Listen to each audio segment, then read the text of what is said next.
low network connection here. What is it? We don't want the Wi-Fi? Move it just a little bit. I still got no Wi-Fi, but just move it a little bit. Just square the other way.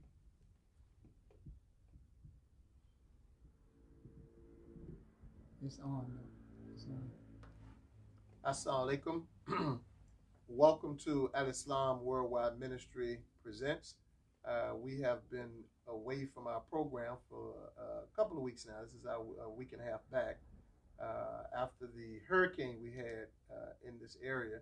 And we were blessed by God that we didn't have any real damage in the entire state of Florida. So before we begin our program, as always, you all who've joined us, we begin with prayer. Bismillahir Rahmanir Rahim. Alhamdulillahi Rabbil Alameen. Ar-Rahmanir Rahim.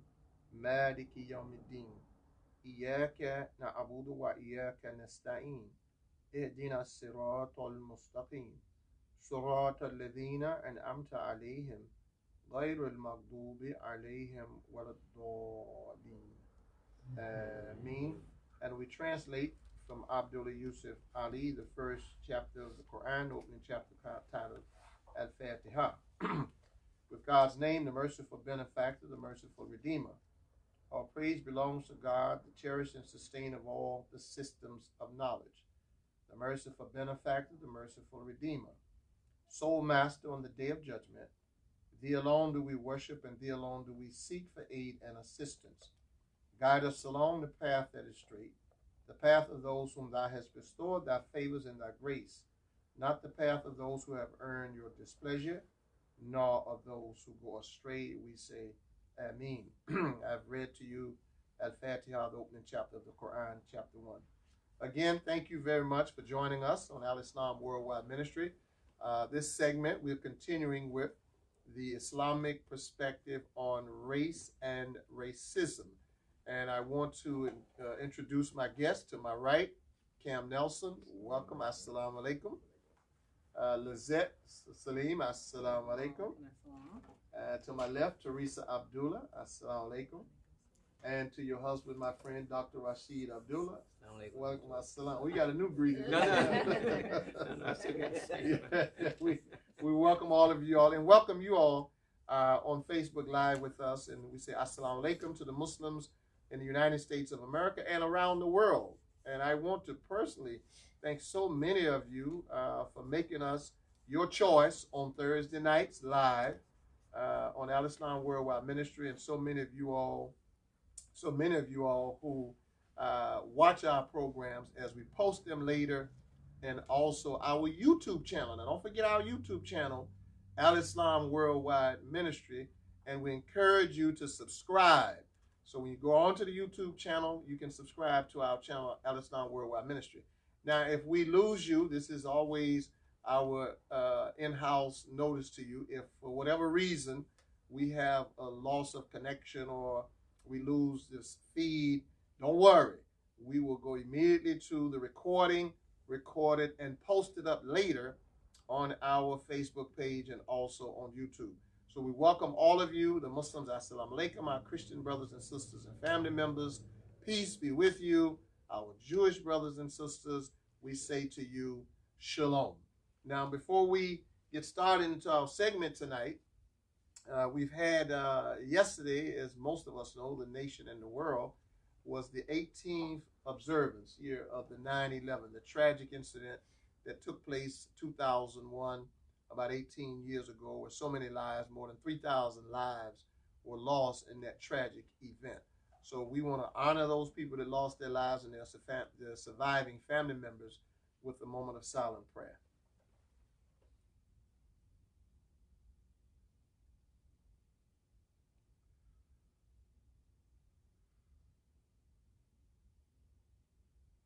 Ameen.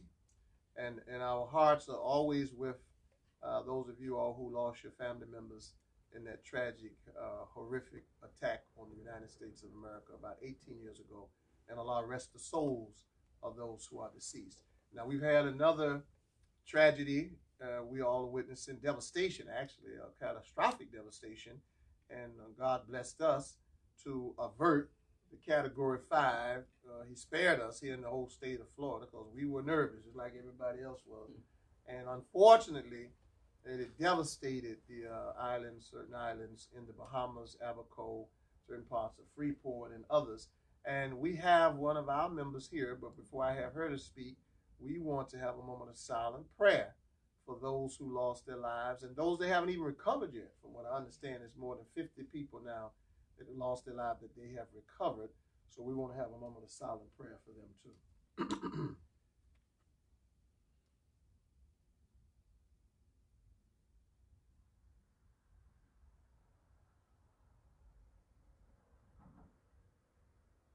Amen. So God rest their souls in peace. And we pray for the surviving family members of those who lost their families during this Category 5 Hurricane Dorian in the island of Bahamas. Now, we have this hit close to home for us. Last week, if you all saw the prayer, the Jummah prayer, our Friday prayer, I mentioned that we have a member in our community. So I did have people ask, well, who's the member? I said, well, it's one of our guests that we have on our regular guests.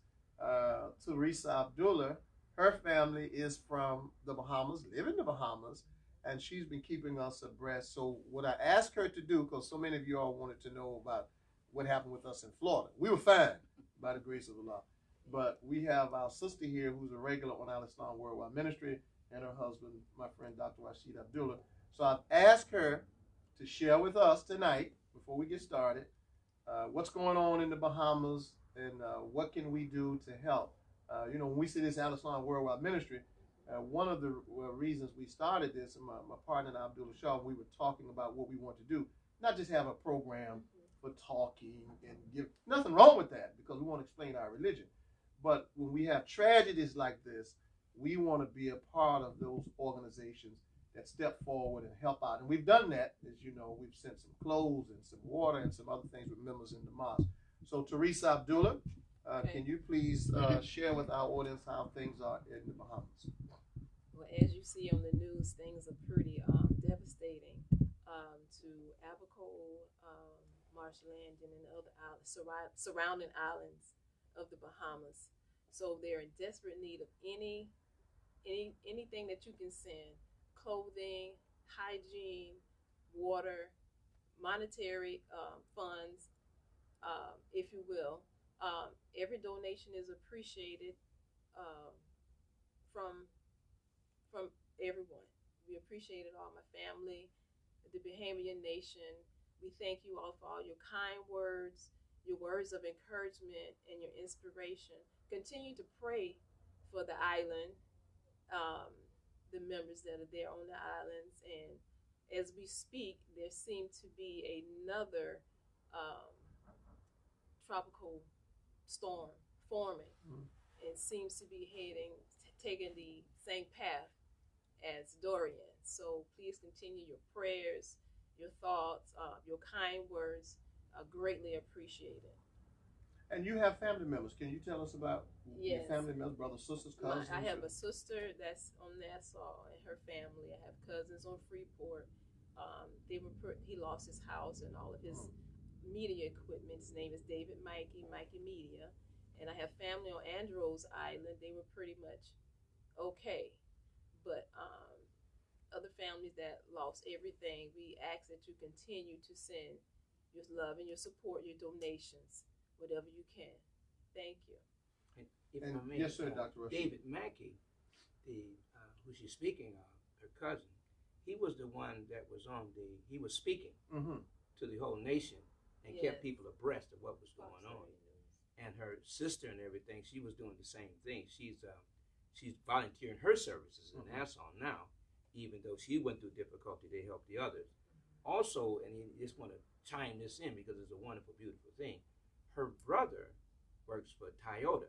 Toyota has donated money to each individual family. Oh. So they sent checks for $1,000 and to each family over there to try to help out. So you saying to us that Toyota gave each family $1,000 per family? Yes.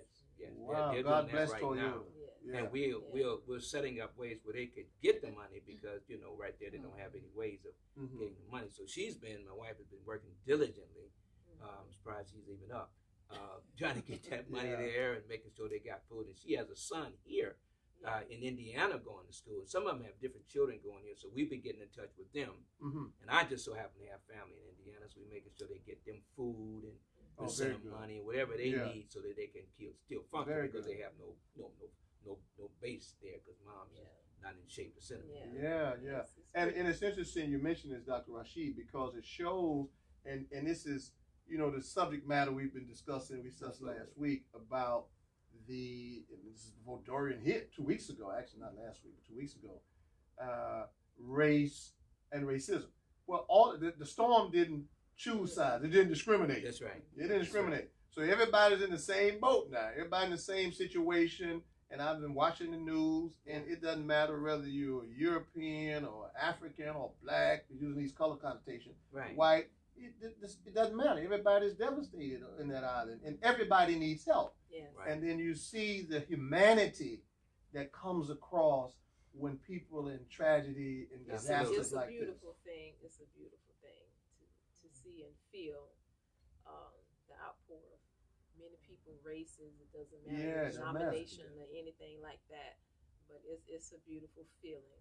Yeah, and now for you all who are listening, if you are in your local communities, wherever you are, and there are many people around the country with organizations, legitimate organizations that are helping. So wherever you are in the United States of America or any parts of the world, help out in this, because these are our brothers and sisters, and we all brothers and sisters in the same human family.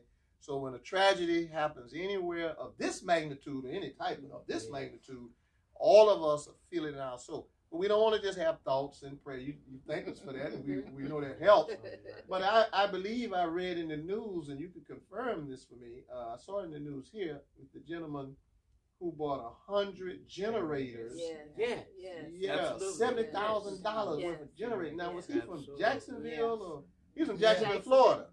Right. All right, Jacksonville stepped up big time. So you all around the country take leave from our brother, and he's a European American brother. That's right. And he didn't want no publicity for it. They were trying to put him on TV. He turned his face so you couldn't his back, so you couldn't see his face. That's right. But his heart, and I heard what he said. He said, "What I couldn't." He said, "I was moved to tears, and I couldn't. I had to help. I was in a position where I could help." And he's bought 100 generators to send over to the Bahamas. And I said that. I said, "Yep. You see, Allah has His way. God has His way of bringing us together now with all of the crazy stuff going on." We don't wish for calamity. No, we don't wish for it. Calamity brings us together. It brings us together. Yeah, none of us wish for it. No, we don't want it. And another beautiful thing that happens, we have pilots that are independent. They're taking their time to go over, to bring people over, take them off of the islands that was devastated, moving them to Nassau, or even bringing them to the United States. Using their private plane. Yeah, I heard that Tyler Perry sent his private plane over there to pick up some people. So this, again, back to this humanity of mankind. We all one soul, as God says. Now, we're going to give you an opportunity, those of you all who are viewing Al Islam Worldwide Ministry, at the end of our program, we'll give you our website. So we'll be collecting clothing, donations, or whatever here if you want to help out, because our sister is here and her family is in the Bahamas, so we know it's going to go where it's supposed to go. That's right. So we'll give you that opportunity at the end of Al Islam Worldwide Ministry to, in whatever way you can, to support our brothers and sisters in the Bahamas. So I thank you all very much. And thank you. Yeah, thank you so much for sharing that with us. And since we are talking to you, you get the first question tonight. Okay. My question is, does Al Islam address white supremacy and black nationalism? Now, her question is, does Al Islam address white supremacy and black nationalism? Okay. Now, I'm sure she's aware that, and I know she does, she knows this, but in the context of what we're addressing, these are new terms, this terminology, so white supremacy. Now, white is in the Quran, of course, and black and nationalism. So I'm going to go right to the chapter of the Quran. The answer to that is yes. So I'm going to go to chapter 49 of the Quran. And we're talking about white supremacy and black nationalism. And we've read this verse before, but the first part of it is relative to and relevant to the question that you asked, Teresa. Chapter 49, verse 13. And this chapter is titled Al-Hujurat, the inner compartments. The inner apartment. And those of you all who may have joined us late, we gave you the subject matter earlier, but we will repeat it. Al-Islam's perspective on race and racism. That's our subject matter. This is part 2. Part 1 we did a couple of weeks ago, and it's on our Facebook page. You can go back and view it, as well as on YouTube, Al-Islam Worldwide Ministry. So to Teresa's question about white supremacy and black nationalism. Allah says in the Quran, Revelation of Muhammad the Prophet, praise and peace be upon the Prophet. Bismillahir Rahmanir Rahim, with God's name, the merciful benefactor, the merciful redeemer. And this is verse 13. Ya ayyuhan nasu, inna khalaqnakum min dhakarin wa untha, wa ja'alnakum shu'uban wa qaba'ila lita'arafu. And I'll stop right there because, and translate this. O mankind, we created all of you all, everybody, God is saying, from the pairing, the coming together of a male and a female, and made you into various nations, shu'uban, wa qaba'ila, in various tribes, in order that you might get to know each other, not hate each other. So white supremacy is based on, well, the word itself, supremacy. That somehow or another whites are better than black, and the black response to that is black nationalism. No, you ain't better than us, we better than you. So God says to the Prophet Muhammad, 1452 years ago. Now look, how old is this now? 1,452 years behind us. Where was the Ku Klux Klan back then? Where was the black nationalists back there? Where was the Aryan white supremacists back there? So these problems, they've existed since man has been on this earth, yes, in one name, form, or the other. There used to be that old saying, the name has changed, but the game remains the same.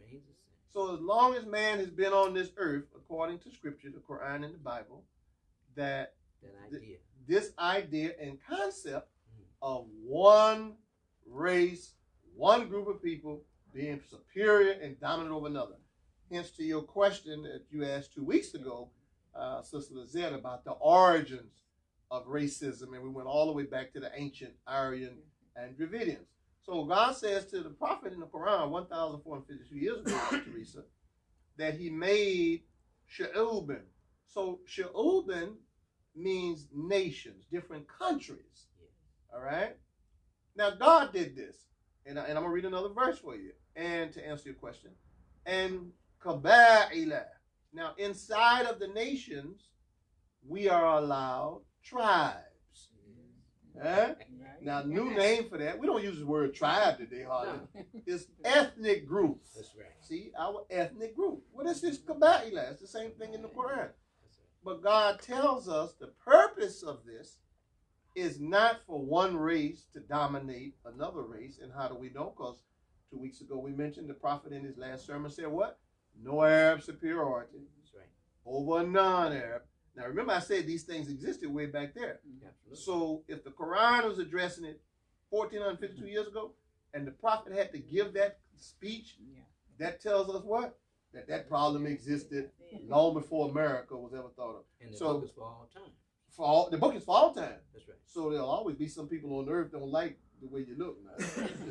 So, yes. But God is telling us the purpose of it, of creating these different nations and these different ethnic groups, is not to hate, not for hate. Right. And CNN we were talking about this earlier before we began our program. Lazette and I, we watched a very powerful presentation on CNN Sunday with Fareed Zakaria called, help me out here. The State of Hate. The State of Hate. So if you all haven't seen this, now this is recent and it's relevant to our discussion. So we're bringing our voice to the table from our religion, the Islamic perspective on race and racism, but everybody's discussing this now on very high levels. And so I was watching it Sunday, The State of Hate, and he was going into what we talked about 2 weeks ago, the origin of racism. And he went into the Aryans, and he was interviewing these people with these superiority complexes, you see? So, no, Islam doesn't support white supremacy, doesn't have that language, or black nationalism, but in the terms, shu'ubin wa qaba'ila, nations, see, that's nationalism, if you get too hung up on your nation. We're American citizens. But I'm not a nationalist. Yeah, we had the leader of this country saying he was a nationalist. In the obvious picture, he didn't have to put the adjective in front of it. The picture was obvious. You say you don't have to state the obvious all the time. So if you say you're a nationalist and you're white, you're implying you're a white nationalist. And that's fueling this hatred and this supremacist idea in the United States of America. And God is against that. Our religion is against it. Christianity is really against it. The good Christians, the good Jews, and good people who don't claim to be Muslims or Christians or Jews or other religions, I'm aware of that. And people in general, we have to push back on these childish ideas. So Allah says to us as Muslims, to remind the Muslims, your differences, the way I created you all, different nations, different ethnicities, different tribes, so you can learn something from each other, so you can benefit from everything. You know, we talked about this before, how we like different foods. I like Chinese food. I like Mexican food. You know, we have soul food. Yeah, I don't like all of the soul food because we Muslim. I was somewhere ordering something one time. Not too long ago, I was ordering something. And the lady said, I want some chitlins. I said, chitlins? They still eat that? I didn't even know anybody still eat that. So I said, but see, we don't eat it. That's the slave diet now. That came from the slave diet. Now I'm not knocking anybody's chitlins. I'm just saying I didn't know that we still ate that. But that's a food that's unique Yeah, that's right. to the culture of certain African American people now. That's right. That eat that. That's unique. So you have different foods and different culture and that's what God is saying to us. That's right. He made us all different. Now think about it this way. Here we all sitting here, and we know Islam is not, you all are watching our presentation, African American Muslims, but we have Muslims of all races and nationalities and backgrounds. Islam is not a racist religion at all. And we have members come to our mosque here in Jacksonville and around the United States of America of different. Coming here too as well to be on the show. Yes, and we have others coming here. You'll get a chance. We have some of them to join us, other Muslims who will be joining us of other ethnicities on our program. So even within our group, we have our own cultural taste in the African American group. Absolutely.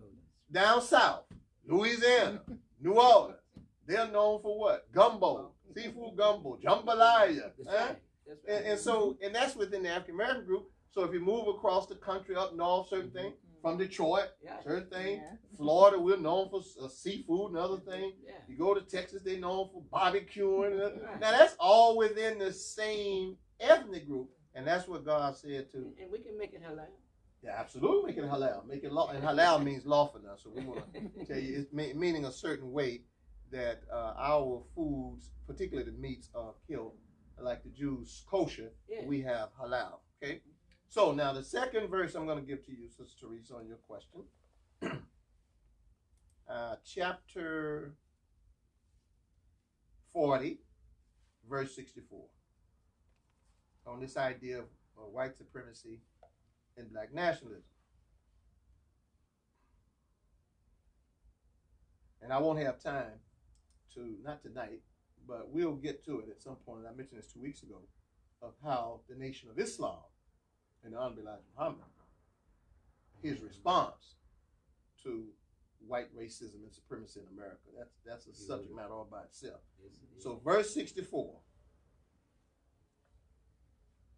Allahu alladhi ja'ala lakumul arda qararan was-samaa'a bina'an wa sawwarakum fa ahsana suwarakum wa razaqakum min at-tayyibati dhalikumullahu rabbukum fatabarakallahu rabbul alamin. It is God, Allah, who has made for you the earth as a place of rest. Resting. This has powerful implications on something else we won't discuss tonight. But the earth as a resting place, and the sky as a canopy, a covering, and has given you your shapes. Yes. Huh? That's right. White nationalism, white supremacy, and have made your shapes beautiful. Black is beautiful. Now, why was that necessary to be said? Say it loud, I'm black and I'm proud. Why was that necessary to be said in the 60s? Yes. Because of what we're reading right here. And unfortunately, in the culture, back in those days, they don't do it as much nowadays because there's too many people enlightened now. Right. If they do it now, they get called on the carpet real fast. That's right. With this racism and making fun of people and blackface and all that stuff. It used to be comic relief. Not anymore. You can't joke with black people no more with blackface. Oh, you're in trouble doing that. But back then, in those 60s and those 50s, and I heard the stories I'm sure all of us have of our parents and grandparents telling us how horrible these things were, and in some of the experiences some of us may have had, where in their social studies books, our features, our shapes, the shape of our head, the shape of our nose, the shape of our lips, all of this was said to be ugly. That's right. Black is ugly. Your big lips are ugly. You're black. This is what it was taught to us now. Cam is looking at me like, really? but yes, really. That's the way it was when we were growing up. There was somehow another, the person who had kinky hair felt bad because their hair was not like what was portrayed on television. So we got a process. It had to fried and dyed and laid to the side. All that language. We've gone through this in America. And so God, now again, remember now, this is 1,400 years old. That's right. Way back in the past. So some of this, remember Muhammad the prophet, was also a prophet. So he's prophesying of a time to come. That's right. In the future. See? So I haven't read, I have read, I don't want to say I haven't. There was an instance I'm thinking about, and I'm sure Dr. Rasheed is familiar with this, and many of you all in the audience who are viewing this, and you know these things, where one man, he had gone, during the time of the Prophet Muhammad, President peace be upon him, our brother, Arab man who was there, and his wife had gave birth to a child that was black. But he wasn't. But in his genetics, he had, now they didn't have this science in the past, show you how the prophet addressed it though. Right. So he went and accused, this man went and accused, this is in the history of Islam, he went and accused his wife. So the prophet, he said, you raise cattle to this man? And the man said, yeah.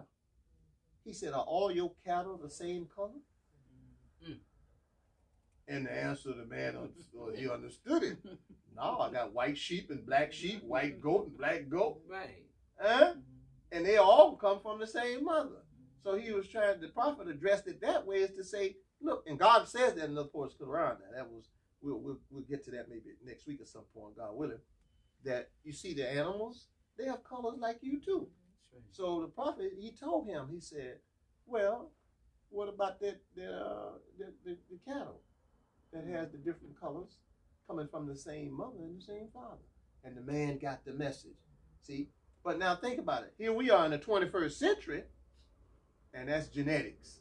Genetics. I had an uncle right here in Jacksonville, Florida, God rest his soul, and my grandmother, when I was growing up, my grandmother looked like a European American lady. She did. And I asked her what happened. I won't get into why. But that goes back to the slavery plantation now. We know about all that other stuff. But I had an uncle, and now I had an uncle who was coal black, from the same mother and father. My grandfather was real dark. My mother was real light. My uncle had blue eyes. And he was here. Some of the people that know him, he used to be a roofer in Jacksonville, Florida. And we would always, when we'd be home, I'm giving you all a practical example of this now, how God said he made your shapes and your shapes beautiful. He made all of our shapes and made all of the colors beautiful. No color more beautiful than another. That's what God is saying. See? No shape of the nose more beautiful than another shape of the nose. God made it. No head more beautiful than another shape of the head. God made it. And he didn't ask us our opinion. Huh? So we assume a lot when we dislike a brother because his skin color is different than ours, his hair texture is different than ours, or sister, her hair texture is different, or her skin color is different. This is childishness. So we didn't know when we were young kids. So whenever my uncle used to come around us, we'd look at him, and then we'd look at everybody else in the family. And one of our family members said, Uncle, I won't call his name because he still has, my cousin is still here, said, Uncle, why do you have blue eyes? And you know what his answer was to that to us? That is our uncle, my father's brother, my aunt's brother, and some of them were dark, and they had all kinds of colors. And his answer to the question was, it's the way God made me. And what could you say to that? So I'm saying to you all out there, you children going to school, don't anybody pick on you and bully you about your hair and your color and all that. They say something to you, say, you don't like the way I look, you don't like the way I'm made, take it up with the Creator. It's the way God made me. That's how my uncle answered it to us. The way God made me. Oh, so thank you so much for that. And all right, so let's move along now. We've had about 15 minutes here left. So our next question goes to my friend, Dr. Rasheed Abdullah. Yes. Praise be to Allah. And I am ready to ask this question.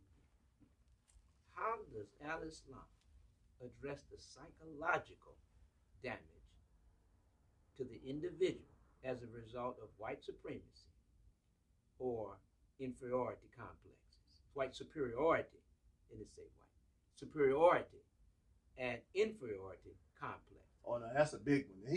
He's a psychologist. So how does Al-Islam address the white superiority, the complex, the results of the superiority and the inferiority complex as a result of this racism and so forth? Yeah, how it impacts the psychology. Right. Yeah. Or like our leader had said, racism, dualism, and sexism. Yes. Okay, very good. Okay, so you all heard his question because he speaks very loud, and Teresa's question was loud too. So, because I can hear you all when I watch it on YouTube, so you'll speak it up. Yeah. So, thank you. Now, that's a deep, thought-provoking question. So, we might spend the rest of the time answering that one. So, okay. Now, interestingly enough, I'm gonna stay right in chapter 49, Rasheed, about this inferiority, the psychological impacts of white racism and black nationalism on the psychology, and how does Islam address this now, this superiority inferiority complex. In the same verse that I just read, the chapter and verse, but I read the first part, but the second part address your question. So now the second part of that verse, chapter 49, verse 13, says this: Inna akramakum indallahi atqakum. Inna Allaha alimun khabir. Verily, the most honorable, the most noble, the most dignified, the most valuable among all of you before God is the one who is most conscious of God. Whoa. Now, so that helps the psychology. So nobody's better than me because they blacker than me or whiter than me or browner than me or really not even because they might have more education. No, that's not what God says. That's not how he measures it. That's right. God says the most noble, dignified, honorable among all of the creatures on earth are those who are most conscious of God, in the sight of God. So now you might have this prestige and nobility and all of these I was talking about the program, and I have another verse for you too, from the psychological point, and then something Imam Muhammad said. I'm gonna read from his book. But I was talking about the this program that you all I'm gonna suggest, because it's not my program. I just myself became aware of it. But I think you should, in light of what we're discussing and all these problems going on with race and racism, it's called The Family. And it's on Netflix. And someone suggested I watch that, and I suggest you watch that along with The State of Hate that was on this past Sunday on CNN, because these issues are forefront now. Yeah. They're out here in the open now. People are talking about these things honestly and openly. But you should watch that documentary. I'm suggesting you do it. I'm not telling you what to do, just suggesting, to give you more information on this psychological superiority complexes and how these people created this. The family will show you this now, how they came up with this. And I'm not gonna let the secrets they say out the bag. I'm encourage people to watch it. All right. So now let's go to the next verse, Rasheed, on this inferiority. While you turn, I just wanted to ask. Yes. I heard a statement. It said, "You are what you remember." Yes. And I remember that brother had just told me recently that Muhammad had made a prediction that people are going to be looking in the crystal ball to try to find life. And he said that was the television. So these inferiority and superiority things that being reiterated constantly on our mind. Yes. Even though we may have some knowledge, but it's being rehearsed to us so many times. Yeah. That it seems like we can't get out of it. I just want to throw that in there also. Well, you're speaking from your expertise in psychology. Yeah. And there's a term called subliminal seduction. Absolutely. And how they go into the back of the subconscious mind. This is a book, by the way. You all can find this on Amazon.com. Right. And Imam Muhammad, God rest his soul and grant. As a matter of fact, I'm remiss by not saying that our prayers are up for our leader too, Imam Wahiduddin Muhammad, because yesterday was also the 11th. 9/11 was also the 11th anniversary of Imam Muhammad's janazah. Yeah, he was buried on 9/11, so I always remember it, and I'm remiss for that. So we ask God grant him, Imam W. Muhammad, the highest station in the paradise. But I remember him when he first became the leader of our community in America. He suggested we read this book, Subliminal Seduction, on how the media and the culture put ideas behind your conscious mind into your subconscious that you're not conscious of and you're not thinking about, and you think you operating on your own. That's right. And really you operating on the influences of the culture that, as Allah says in the Quran, the whisperer who whisper and drop the thought and withdraws after his whisper. Leaving you in darkness. And leaving you in darkness and carrying out his will unconsciously. See? Yes. So now let's go to the second one on this piece here, on your question about this inferiority complex.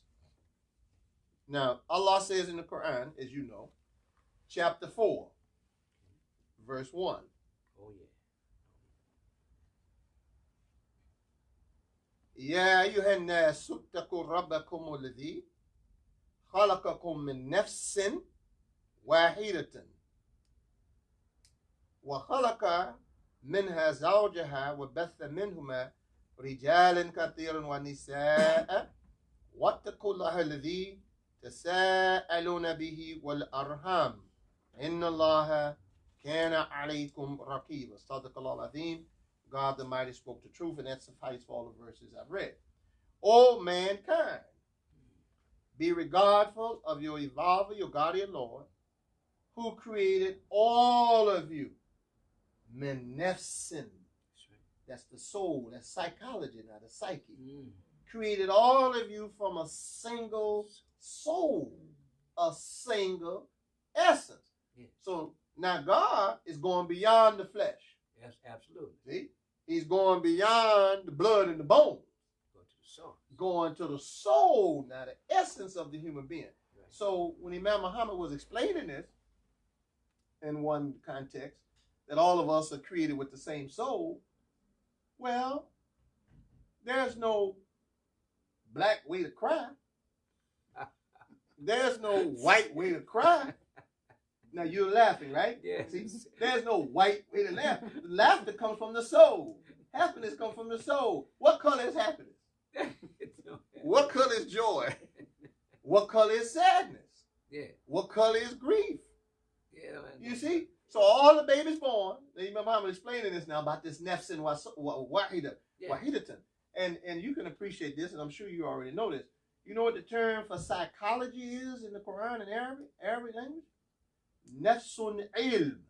Hey, you're right. The study and the science of the soul. Absolutely. Study of the psyche. Absolutely. So when you start studying the soul and get past the nose and the hair and the lips and the jaws and all that, so people tell me, oh, you got them East African features or West African features. They take it up with my God. He made my nose the way he wanted to, and my high cheekbones. I didn't do it. So you don't like it, then you take it up with the Creator, because I ain't had nothing to do with it. I just looked in the mirror one day. Hey, that's how I look. What can I do about that? But now we go to this soul creation now. Yeah. So Imam Muhammad, he said, in China, the baby cries the same way. There's no Chinese way to cry. That's right. In Mexico, there's no Spanish way to cry. That's right. In Arabia, the baby doesn't cry in Arabic. In America, the baby doesn't cry in English. That's right. That's right. In Poland, the child doesn't cry in Polish. That's right. No. So the baby cry and laugh.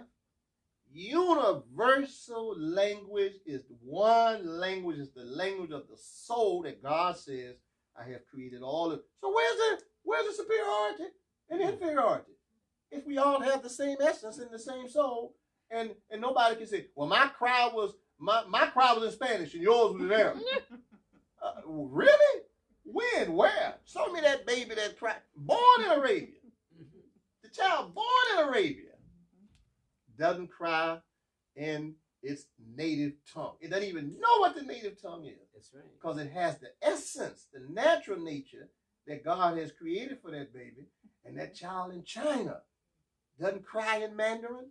The child in Hong Kong doesn't cry in Cantonese. The child born in Juarez, Mexico, doesn't know anything about Spanish.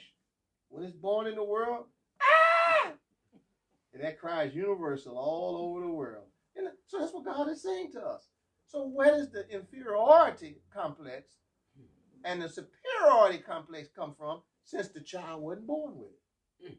Since no baby wasn't born. Even the Aryan white supremacists of today, they wasn't born like this. No.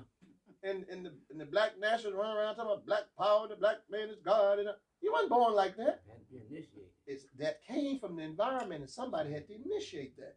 So these concepts of superiority and inferiority, as we conclude this, and I have much more to say on this, we'll pick up, because I like this question. We're going to do a little more on that one, because I want to read something next week from W.D. Muhammad on how this psychology and how it's impacted and how it creates inferiority and the origin of that, where that came from.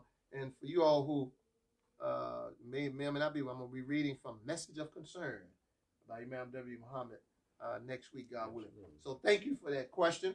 And I'm going to conclude right here, because I just noticed we could have gone on if I'd have kept talking. We really had time. I just happened to see that our time is up for tonight's segment. So we want to thank you all for joining us and being with us as we resumed our program tonight on Al-Islam Worldwide Ministry Presents the Islamic Perspective on Race and Racism. And let me say, because I didn't do it up front, that we did not mean to offend anyone.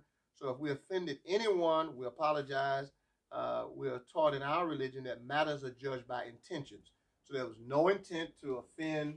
I think that about our discussion you've got from us, nobody should feel any superiority coming out of here, or any inferiority or any racist language or anything like that. But we have to be honest, and we have to have these discussions as it is happening in the society. So it's just not us. The state of hate, as I said, that was on CNN Sunday. So these discussions are taking place in the United States of America, and they should have taken place a long time ago. They're well overdue, and so we're making our contribution to it, because this is a big problem in the United States of America. And we're hopeful and prayerful that as the generations come up, each generation get past these things and they learn to see each other, as God said in the Quran, We all human beings, and we're created from the same essence in the creation. And look at us. We started talking about the Bahamas, and everybody is feeling the hurt and the pain and the tragedy of that catastrophe. Why are we all feeling that? God said, "Men nafsin wahida," because He has created the soul the same. So what hurts the soul in Abaca, Bahamas, hurts the soul in Jacksonville, Florida. Absolutely. What hurts the soul out in California and Gilroy, California, hurts the soul in Freeport, Bahamas. What hurts the soul in China, in Singapore, and Indonesia, and Malaysia, Nigeria, and Ghana, hurts the soul in Mexico. Because we all created from the single soul, as God says to us in our Quran. So thank you all. Join us next week. Now, next week, we want to let you know, heads up, because of my travel schedule, I'll be visiting with our Muslim community, inshallah, God willing, in Oklahoma City. So our program will air live Wednesday. So join us next Wednesday, 7 o'clock. Join us tomorrow, Jummah prayer, 1:30, Masjid Muhammad, for our Friday prayer. And also, we mentioned that we would give you an opportunity. Go to our website if you want to make contributions to Al Islam Worldwide Ministry. You can donate. We can help out our brothers and sisters in the Bahamas. If you have clothing items and you live in the Jacksonville, Florida area, surrounding area, we will be collecting items next week at our Neighborly Needs Day between 11 to 3 o'clock, 320 Woodbine Street. So if you have any items you want to bring by, any contributions you want, go to our website, alislamworldwideministry.com, hit the donate button, make your contributions, and you can tell us this is for the Bahamas. You can let us know. Send us an email. We want to make a contribution because our sister's here from the Bahamas. And if you want to bring clothing items, you can send it to, or if you want to mail a check, Post Office Box 3204, Jacksonville, Florida, 32206. Okay? So we want to continue because I'm sure they're going to need help for a long time in the Bahamas. I'm sure of it, based on what we're looking at. And our prayers are out to them, but we don't want to just do prayers. We don't want to just talk. We want to help. And we've already done some things already. We've made some contributions from the mosque, from Al Islam Worldwide Ministry, some clothing and shoes and monies. We've done these things, and water, in cases of water. So they need all this in hygiene items. So thank you all so much, and we want to close as we begin with prayer. رَبِّنَا آتِنَا فِي الدُّنْيَا حَسَنَةً وَفِي الْآخِرَةِ حَسَنَةً وَقِنَا عَذَابَ النَّارِ. Our Lord, grant us the best that this world has to offer, and grant us the best that the next life has to offer us, and save us from the punishment of the fires of sins.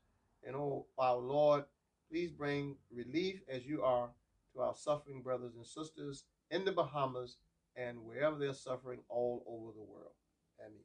Amen. Thank you all very much for joining us. Peace be with you. Assalamu alaikum.